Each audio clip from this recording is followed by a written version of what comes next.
Saya yakin para senior ataupun kolektor belum tentu pernah melihat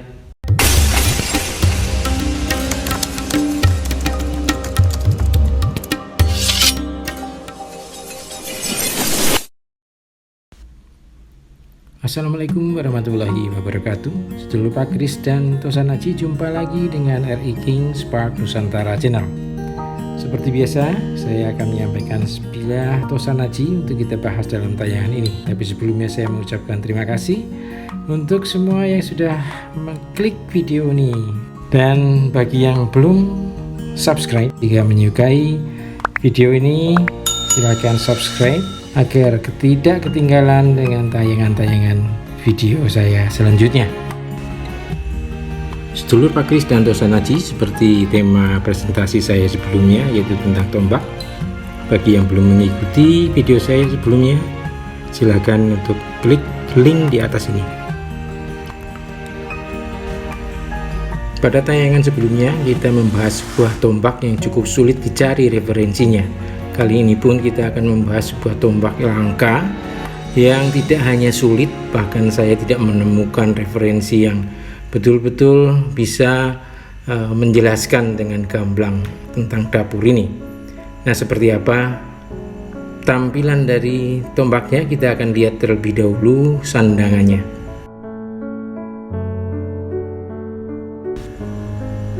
Bahan sandangan dari tombak ini terbuat dari kayu yang biasa atau sering dipakai untuk aksesoris Tosanaji, yaitu kayu wangi telasih.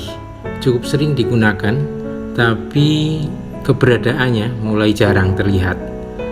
Teksturnya sangat indah, serat-serat kayunya begitu mempesona dan membuat tampilan dari tombak ini menjadi elegan. Handle tombak ini memang sengaja tidak saya bikin karena saya memiliki beberapa landaian ya. Sebutan dari handle tombak itu adalah landaian yang bisa dipakai bergantian. Sedulur Pak Kris dan Tosanaji, setelah melihat parangkanya, kita akan melihat bilahnya seperti apa.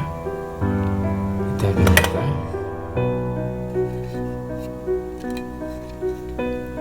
Bismillahirrahmanirrahim. Agak keras ini.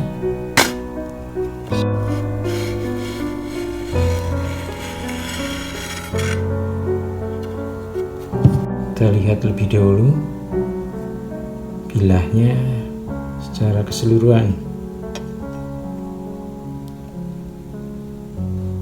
Nah, kita lihat berbagian pada pesinya. Di bawah ada buntiran ya, jadi ini namanya pesi buntiran.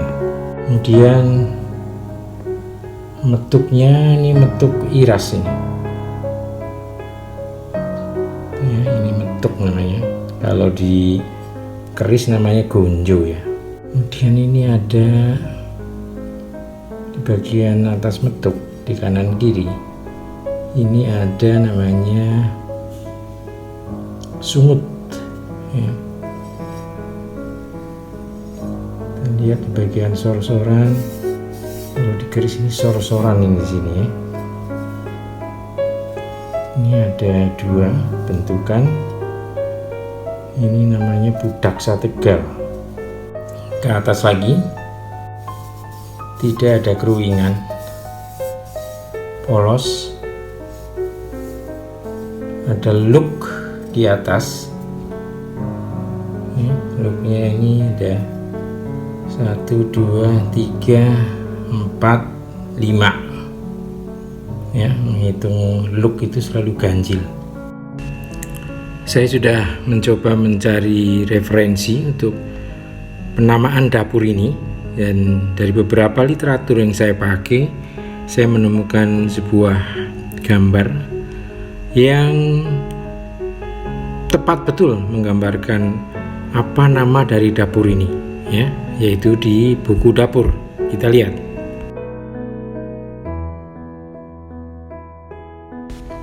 Di sebelah dapur Sapit Abon yang kita bahas dalam tayangan sebelumnya, ada sebilah tombak yang sama persis dengan apa yang saya miliki, yaitu dapur Sapu Abon. Akan tetapi kita jangan terlalu cepat menarik kesimpulan, karena kita harus melihatnya lebih dalam lagi.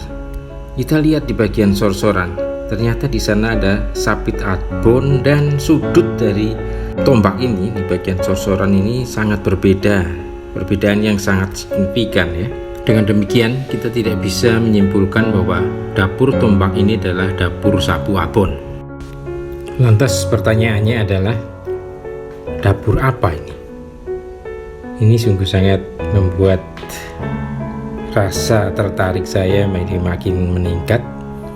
Saya akan coba melakukan riset kecil-kecilan, melihat beberapa literatur, apakah bisa kita menarik suatu kesimpulan tentang dapur ini.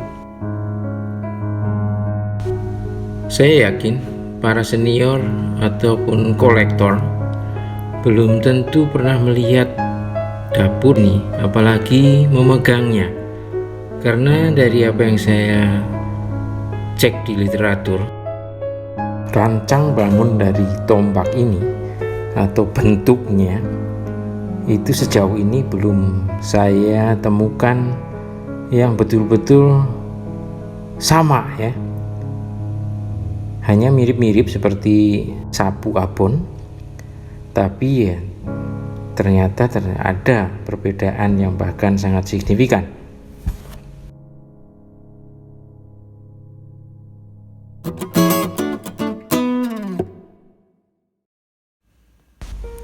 Sedulur Pakris dan Tosanaji, di tengah pencarian saya teringat ada suatu info dulu bahwa dapur semacam ini adalah dapur baru namanya. Tapi saya akan coba pastikan ya, saya lihat di buku ensiklopedia Kris ya. Di sana saya lihat tombak baru ya, macam-macam namanya tombak baru ini, tapi semuanya merujuk pada tombak lurus. Jadi tidak sesuai dengan bentuk atau dapur tombak yang saya miliki, karena ada look 5-nya ya. Nah, kita akan coba lagi dengan melihat pada buku dapur. Saya akan coba dari mulai dapur baru ya.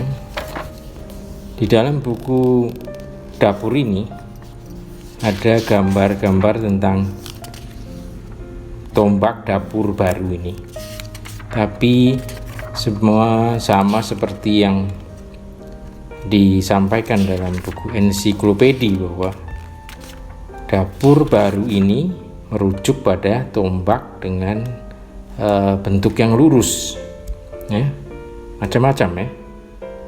Nah ini. Kemudian saya coba lagi merujuk pada looknya, jumlah look 5. Dalam buku dapur ini pun ada look 5 ya. Kita lihat, dan sama kesimpulannya bahwa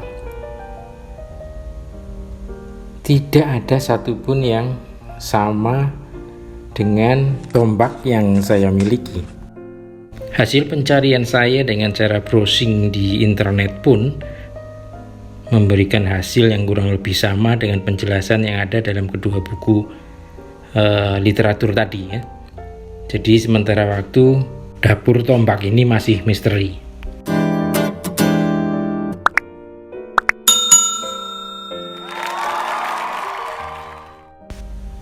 Sedulur Pakris dan Tosanaji, kita masuk pada pembahasan pamor yang ada dalam bilah tombak ini. Kita lihat ornamen atau pola pamor yang muncul di bilah ini. Agak sulit juga saya mencarinya, karena ini lebih banyak terlihat pamornya daripada logam yang lain ya. Artinya putih semuanya. Jadi kalau saya cari referensinya pun nggak ketemu gitu. Maka dengan pola pamor semacam ini kita bisa menyebutnya dengan biasanya kita menyebutnya dengan pamor kebak. Pamor kebak sendiri biasanya juga merujuk pada kebak pendaringan. Kebak pendaringan bicara tentang kerezekian, rezeki mengalir tiada habisnya. Karena penggambaran dari kebak yaitu penuh, artinya dalam bahasa Jawa, dan pendaringan adalah tempat beras. Jadi tempat beras yang selalu penuh, tidak ada habisnya, dengan maknanya bahwa kita bisa berbagi dengan sesama rezeki apa yang kita peroleh, sehingga kita memperoleh apa yang disebut dengan hablu minanas dan hablu minallah. Sedulur Pak Kris dan Tosanaji, kita masuk pada sesi filosofi dari dapur tombak ini. Seperti yang saya sampaikan dalam awal video ini, bahwa dapur ini sangat langka dan referensinya atau literaturnya pun sangat sulit ditemukan. Oleh karena itu memang sampai dengan saat ini filosofi dari dapur tombak ini belum saya peroleh. Sedulur Pak Kris dan Tosanaji, perbedaan tentang bentuk-bentuk Tosanaji itu memang kerap terjadi dalam kehidupan Tosanaji.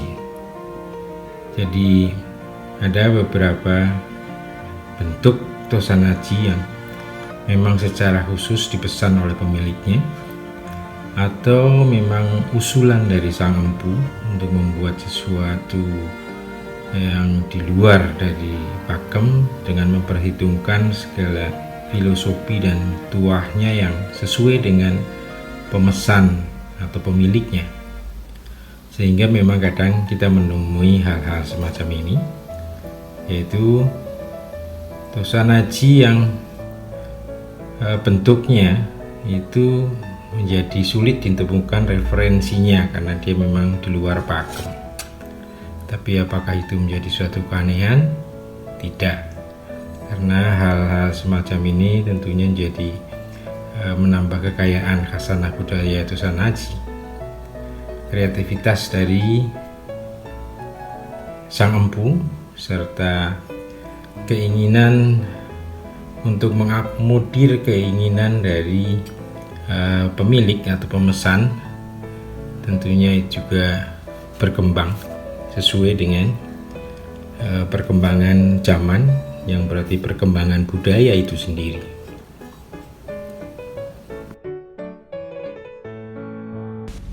Sedulur Pak Kris dan Tosanaji, jika ada yang mengetahui tentang filosofi dari dapur tombak ini, mohon kiranya ditambahkan dalam komentar. Demikian apa yang sudah saya sampaikan.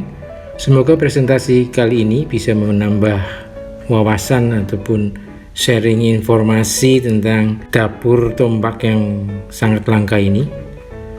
Terima kasih sudah menyaksikan video ini. Semoga kita semua selalu dalam keadaan sehat. Wassalamualaikum warahmatullahi wabarakatuh.